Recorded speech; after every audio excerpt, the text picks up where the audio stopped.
Olá, pessoal da terceira série. Todos bem por aí? Vamos seguir com as nossas aulas de genética? Hoje a gente vai para o nosso módulo 24, finalizando aí a nossa apostila do terceiro bimestre, e a gente vai estudar um pouquinho sobre um assunto que é muito legal, que é genética de populações. Faz a gente entender, na verdade, uma porção de coisas aí do nosso dia a dia, da nossa realidade, e de por que é tão importante a gente conhecer mais sobre genética na nossa vida, né? Do ponto de vista da espécie, como população mundial, como é que é importante a gente entender a genética. Então, módulo 24 da nossa frente 2, a gente está aí na página 45, tudo bem? Então, quando a gente fala de genética de populações, pessoal, a gente está falando de como os alelos se comportam numa grande população, numa população inteira. Então, qual é a probabilidade de aparecerem indivíduos recessivos, qual é a probabilidade de aparecerem indivíduos dominantes, o que é que isso impacta na vida, como é que isso funciona, tá? Então, a genética de populações, ela corresponde a uma lei que a gente chama de Lei de Hardy-Weinberg, que diz o seguinte: nenhuma população em equilíbrio genético, as frequências gênicas e genotípicas permanecem constantes ao longo das gerações. Você vai falar, nossa, mas tá bom, sempre constante, tipo o mesmo número, a mesma porcentagem que eu tiver de homozigotos recessivos, eu sempre vou ter de homozigotos recessivos naquela população para aquela determinada característica. A porcentagem que eu tiver de heterozigotos, a porcentagem que eu tiver de homozigotos dominantes, sempre vai ser a mesma numa população para uma determinada característica.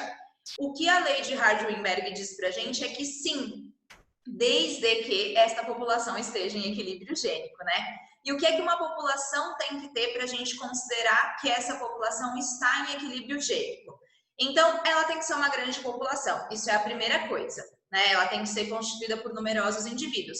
Não dá para eu ir, por exemplo, a um zoológico onde eu tenho dois casais de, sei lá, flamingos e dizer que a frequência gênica que aparece ali naquela população vale para todas as populações de flamingo do mundo, tá? Isso não é possível. Então, a população ela tem que ser numerosa para que as suas estatísticas, para que os seus números sejam mais reais. A segunda coisa, tem que haver panmixia. O que isso quer dizer? Os cruzamentos têm que ser ao acaso, eles não podem ser manipulados.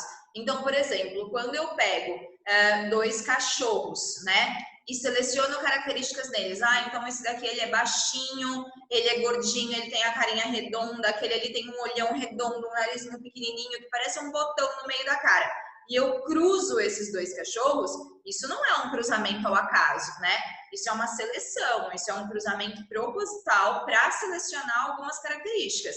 Então, numa população em equilíbrio, além dela ser grande, os cruzamentos têm que acontecer ao acaso. Os indivíduos cruzam porque querem cruzar e não porque houve qualquer manipulação genética no sentido de seleção de características, tá? Além disso, não pode ter migração. Por migração, entendam imigração e emigração, né? Entrada e saída de indivíduos. Por quê? Se eu tenho uma população em equilíbrio gênico e os genes se comportam de determinada maneira naquela população para uma certa característica, se chega um grupo muito grande ou se sai um grupo muito grande, a genética daquela população já não está mais em equilíbrio, já houve modificações nesse processo, tá? Não pode ter seleção das características, não pode ter mutação. Então, para a gente dizer que uma população está em equilíbrio de Hardy-Weinberg e que, portanto, as suas frequências gênicas e genotípicas permanecem inalteradas ao longo das gerações, ela precisa ser grande, os cruzamentos têm que ocorrer ao acaso e a gente não pode ter migração, seleção ou mutação, certo? Muito bem. Agora vamos conversar um pouquinho, antes de eu ir para o próximo slide, de por que é que isso é importante. Eu vou te dar um exemplo, tá? Vamos imaginar a população de uma determinada cidade. Vou usar Matão, tá? Não vou usar nem Rio Claro nem Pira, vou usar Matão. E aí eu sei, por exemplo, tipo sanguíneo na população de Rio Claro, uma genética de população, certo? Eu sei que X% da minha população é A, X% da minha população é B, X% é AB e X% é O, tá? Então eu tenho aí as porcentagens dos tipos sanguíneos na população dessa cidade. Por que é tão importante eu saber isso? para eu, por exemplo, saber como trabalhar com o meu estoque de banco de sangue. Então, quando a gente fala de genética de populações, eu dei um exemplo em seres humanos, mas não precisa ser. Quando a gente fala de genética de populações, isso pode ser importante, inclusive do ponto de vista da saúde pública, tá? E como é que a gente faz isso? Gente, do jeito mais fácil que vocês podem imaginar. Só que depois, vocês sabem como é biologia, né? Coloca uns nomes, umas letras, faz uns negócios aí para dar uma dificultada na vida, mas vocês vão ver que é super simples. Então, olha para esse chiqueirinho que eu coloquei aqui para vocês, tá? Esse chiqueirinho é um chiqueirinho de azão azinho cruzado com azão azinho. Então, o que vai dar? Azão azão, azão azinho, azão azinho e azinho azinho, certo? Escuta o que eu vou te falar enquanto você olha para o chiqueirinho. Você concorda comigo que eu tenho um homozigoto dominante, 2 heterozigotos e um homozigoto recessivo? Ótimo, maravilha. Você concorda comigo que para nascer aquele indivíduo azão, a mãe dele teve que mandar um azão e o pai dele teve que mandar um azão? Para nascer um indivíduo azão-azinho, ou a mãe mandou o azão e o pai mandou o azinho, ou o pai mandou o azão e a mãe mandou o azinho. E para nascer um indivíduo azinho, tanto o pai quanto a mãe tiveram que mandar azinho, tá? O que a genética de populações faz é, na verdade, chamar a frequência, a probabilidade de aparecer o azão de P e a frequência ou a probabilidade de aparecer o azinho de Q, tá? Alterem aí, por favor, pessoal. Azão P, azinho Q, tá? Então, olha só. Se eu montar esse chiqueirinho de novo, qual vai ser a chance de um indivíduo ser azão-azão? Bom, tem que vir um azão e outro azão. O que eu faço quando eu multiplico 2 azão? Vamos pensar nisso aí? O que a gente faz? O que a gente faz? Pronto, pessoal. Alterei aqui pra gente. Então, olha só. Se eu colocar esse cruzamento novamente, quando eu tenho azão, um azão veio do pai e o outro azão veio da mãe. Quando eu falo e em genética, o que é que eu quero dizer?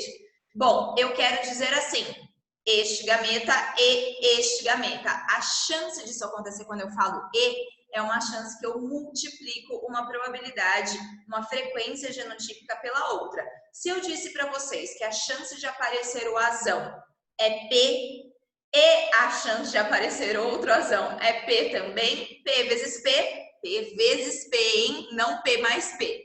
P vezes P é P ao quadrado, tá? Mudou alguma coisa do outro chiqueiro ali? Não mudou nada, tá? A gente só inverteu a letra e usou o E. Agora, para aparecer um azão e um azinho, vai ser PQ. Para aparecer outro azão e outro azinho, vai ser PQ de novo. Para aparecer azinho e azinho, vai ser um azinho e outro azinho. Q vezes Q ao quadrado, tá? Na verdade, vocês já conhecem isso aqui da matemática. Então, a frequência dessas classes genotípicas, a frequência do azão é P ao quadrado. A frequência do azão-azinho é 2PQ. Por que 2PQ? Porque isso aconteceu 2 vezes ali, né? Na diagonal do nosso chiqueirinho.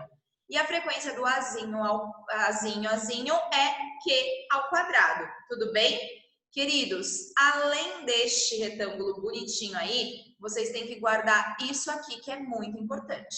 Então, P mais Q é igual a 1. Por quê? Ou vai aparecer azão, ou vai aparecer azinho. São as duas possibilidades que eu tenho. Portanto, isso é 100%. 100% é a mesma coisa que 1, tá?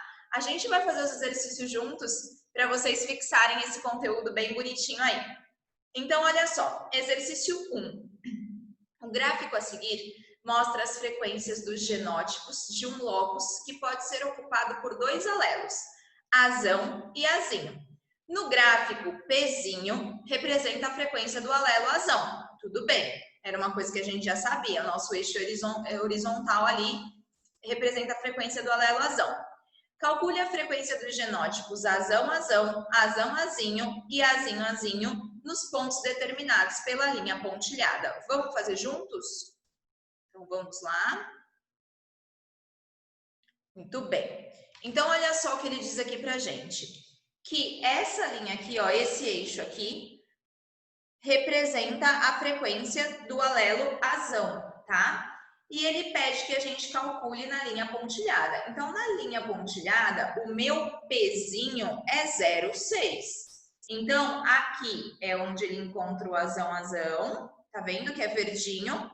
Aqui é onde ele encontra o azãozinho, que é azulzinho, e aqui é onde ele encontra o vermelhinho, que é azinho. Como é que a gente vai fazer para calcular isso, pessoal? Se o Pzinho é igual à frequência do azão, e eu falei para vocês que P mais Q é igual a 1, certo? Lembra que falamos isso? Se P mais Q é igual a 1 e o P no meu gráfico é 0,6, olha aqui, 0,6 mais Q é igual a 1. Que, portanto, vai ser 1 menos 0,6. Que vai ser 0,4, tá? Então, eu tenho aqui o P, que é 0,6, que é a frequência do azão, e eu tenho o Q, que é 0,4, que é a frequência do azinho, tá? Se eu tenho essas duas informações, na verdade, pessoal, boa parte do meu exercício está resolvida. O que ele quer saber agora é a frequência dos genótipos azão-azão, azão-azinho e azinho-azinho. Bom, azão-azão tem que vir um azão, que a chance dele aparecer, ó, é 0,6,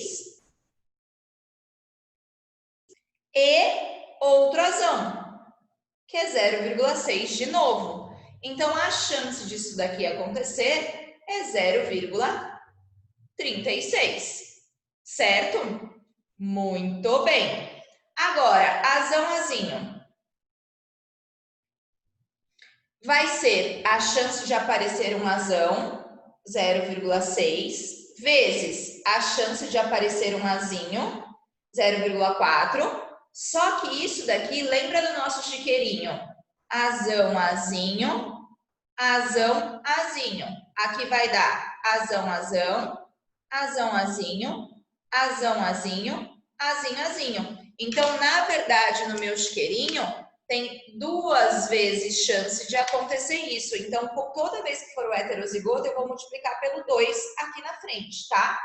Isso daqui vai dar 0,48, certo? Por último, qual é a chance de aparecer um azinho, azinho? Vamos lá? Bom, tem que aparecer um azinho, que é 0,4, tudo bem? E outro azinho, que é 0,4. Isso daqui vai dar 0,16. Então, você pode dar essa frequência que ele está te pedindo, tanto em decimais, como eu coloquei aqui para vocês, quanto em frações ou porcentagens, tá? Vamos voltar aqui.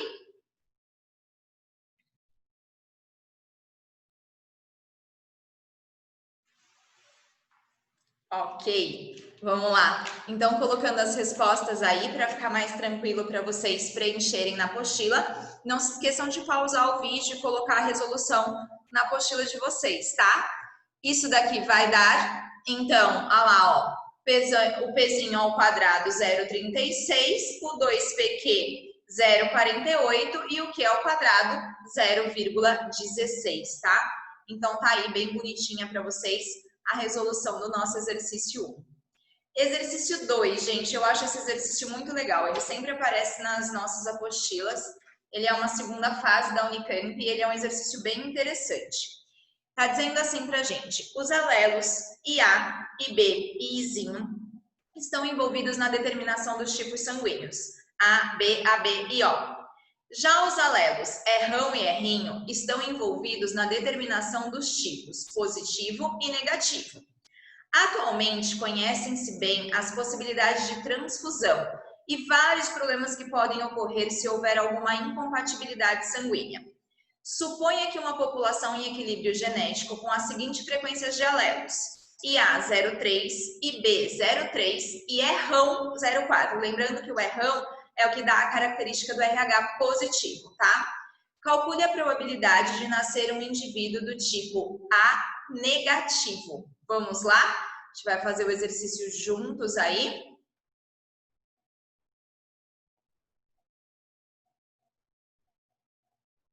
Muito bem, vamos fazer a nossa leitura aqui do exercício. Vamos lá, pessoal. Então, se a frequência do alelo IA é igual a 0,3 e a frequência do alelo IB é igual a 0,3, para eu terminar o meu assunto tipo sanguíneo, qual é o alelo que está faltando? O Izinho. Lembrando que a soma entre eles tem que ser obrigatoriamente igual a 1, tá?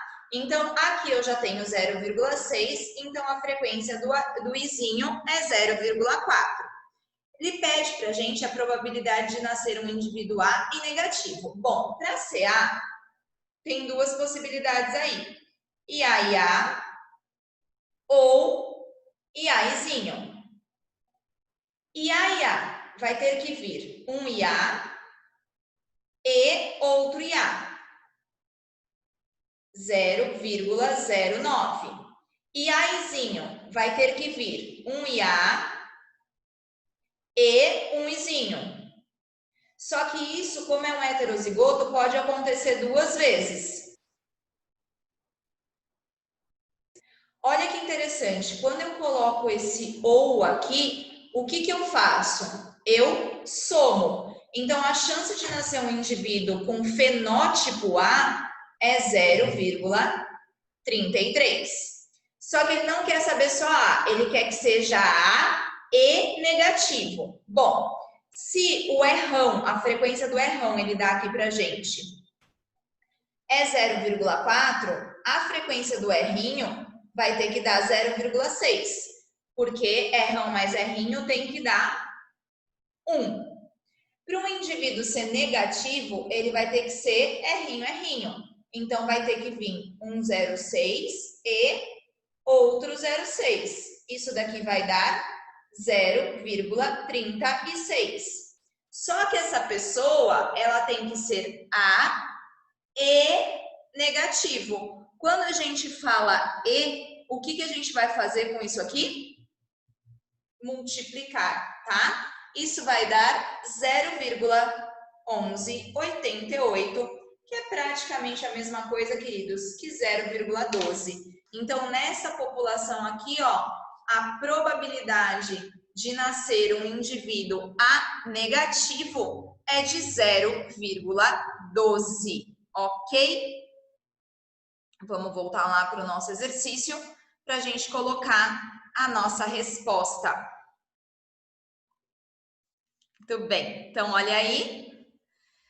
A frequência de errinho é 0,6, a frequência de nascer IA 0,09, de nascer IAzinho 0,24, uma mais a outra 0,33, a chance de ser negativo 0,36, uma multiplicada pela outra, aproximadamente 0,12, certo? Então, resolução aí no slide para vocês e no papel ali com a nossa outra câmera. O exercício 3, ele é bem legal também e ele trata um pouquinho do assunto que a gente estava vendo na nossa outra aula, que era a herança ligada a cromossomos sexuais, tá? Então, ele está dizendo assim pra gente: em uma população em equilíbrio de Hardy-Weinberg, a frequência de homens com hemofilia é de 1 a cada 200. O que isso quer dizer, gente? Quer dizer que a cada 200 homens, um deles tem a hemofilia. Pode-se prever que a frequência de mulheres com a doença seja D, tá? Então, olha só. Para um homem ser hemofílico, ele tem que ser XHY, obrigatoriamente. Para uma mulher ser hemofílica, ela tem que ser XHzinho, XHzinho. Então, no homem, tem que aparecer um único XHzinho. Já na mulher, para ela ser hemofílica, tem que aparecer 2 XHzinho, tá? Isso tem que acontecer uma vez e outra vez. Então, o homem, para ser hemofílico, ele vai herdar o Y do pai e ele vai herdar um XHzinho da mãe. Agora, a mulher, para ser hemofílica, ela vai ter que herdar um XHzinho do pai e um XHzinho da mãe, tá? Então, se para o homem basta ter um XHzinho e a cada 200 homens um é hemofílico, então a gente sabe que a frequência do XHzinho aparecer nessa população é 1/200, tá? Se você pensar que na mulher vai ter que aparecer um XHzinho e outro XHzinho, vai ser 1/200 multiplicado por 1/200, que é a mesma coisa que 1/40.000, que dá para a gente a alternativa D como sendo a alternativa correta. Certo? Marcamos aí? Muito bem. Nosso próximo exercício, que é o exercício 4, a gente já faz juntinhos aqui no papel, tá? Deixa eu até já trocar aqui e a gente já vai para lá. Olha só, pessoal. Tá dizendo o seguinte pra gente aqui. Uma determinada característica genética de um grupo de animais invertebrados é condicionada por apenas um par de alelos autossômicos. Estudos de genética de populações nestes animais mostraram que a frequência do alelo recessivo é 3 vezes maior que a frequência do alelo dominante, tá? Isso quer dizer o seguinte, gente. A frequência do Azinho é igual a 3 vezes a frequência do Azão. É isso que quer dizer. Para a característica analisada em questão, a quantidade esperada de animais com genótipo heterozigoto em uma população com 4.800 indivíduos em equilíbrio gênico será igual a... Então, olha só, a gente sabe que a frequência do Azão mais a frequência do Azinho é igual a 1. Se eu já sei que a frequência do Azinho é 3 vezes a do Azão, é só eu substituir aqui, tá? Então, Azão mais 3 vezes Azão é igual a 1. Ou seja, 4 Azão é igual a 1. A frequência do Azão é igual a 1/4. Se a frequência do Azinho é 3 vezes maior que ela, a frequência do Azinho é igual a 3/4. Resolvido isso, pessoal, praticamente o nosso exercício está finalizado, tá? Então, a gente vai ter o seguinte aqui. Ele quer saber a quantidade esperada de animais com genótipo heterozigoto. Então, para ser heterozigoto, o indivíduo vai ter que ter Azão e Azinho. Só que isso aqui pode acontecer 2 vezes por causa do chiqueirinho. Então, 2 vezes 1/4 vezes 3/4. Isso daqui vai dar 6/16, que é a mesma coisa que 3/8. Ah, que ótimo, vou olhar a alternativa, não tem, porque ele te pede quantos indivíduos são assim numa população de 4.800 indivíduos. Então, você vai calcular 3/8 de 4.800, tá, gente? Aqui vai dar 600, 600 vezes 3, 1.800. A alternativa que mostra isso pra gente corretamente é a alternativa C de cachorro. Muito bem. Vamos marcar aqui nos nossos slides e fazer o nosso próximo exercício. Próximo e último, né? Já estamos finalizando aí. Então, tá aqui a resolução para vocês. Se vocês quiserem pausar, tanto lá na resolução manual quanto aqui, tá aqui para vocês o exercício. Ele usou o X, tá, gente? Eu fui direto com a letra do exercício, tanto faz. E a alternativa correta aí é a alternativa C de cachorro, tá bom? Muito bem. Vamos para o nosso último exercício, o exercício das joaninhas. Analise as informações a seguir. Bom, você tem o fenótipo de joaninha vermelhinha, você tem o fenótipo de joaninha laranjinha e você tem o fenótipo de joaninha amarelinha. Sendo que, se você olhar a laranjinha aí, ele está dizendo que é uma interação, né? Na verdade, é uma codominância entre o vermelho e o amarelo. E para ser vermelhinha, ela tem que ser Vzão. A frequência genotípica observada disso é 0,34. Para ser Vzão Azão é 0,48. E para ser Azão, que é a amarelinha, é 0,18, tá? E ele diz o seguinte para a gente: admita que a cor das asas das joaninhas é determinada por dois alelos que apresentam dominância incompleta. Então, olha só, vamos já fazendo juntos? Vou lendo e já fazendo com vocês. O alelo Vzão, que forma o pigmento vermelho, e sua frequência é 0,58, e o alelo Azão, que forma o pigmento amarelo, e sua frequência é 0,42. As joaninhas de asas vermelhas estão bem camufladas dos predadores, enquanto as de asas laranjas e amarelas estão razoavelmente camufladas. Apesar de as condições de equilíbrio de Hardy-Weinberg não serem alcançadas na natureza, considere que a pontuação é numerosa, os cruzamentos são aleatórios e que nenhum fator evolutivo está ocorrendo, o que permite aplicar a fórmula P ao quadrado mais 2pq mais q ao quadrado é igual a 1, tá? Desse modo, qual a frequência esperada de heterozigotos para a população de joaninhas? Bom, gente, no heterozigoto vai ter que aparecer o azão, que é 0,58, e vai ter que aparecer o azinho, que é 0,42, e isso vai acontecer 2 vezes, certo? Se você fizer essa conta aí, pessoal, isso daqui vai dar 0,4872. Que, na verdade, queridos, já estava respondido aqui em cima na tabela, tá? Mas para a gente não perder o hábito das contas, eu coloquei para vocês mesmo assim. Então, vamos voltar lá para a gente colocar a nossa resolução e finalizar a nossa aula de hoje. Então, olha só, resolução aí bonitinha para vocês, 0,4872, que o mais aproximado aí é a alternativa D de dado, certo? Muito bem, fechamos.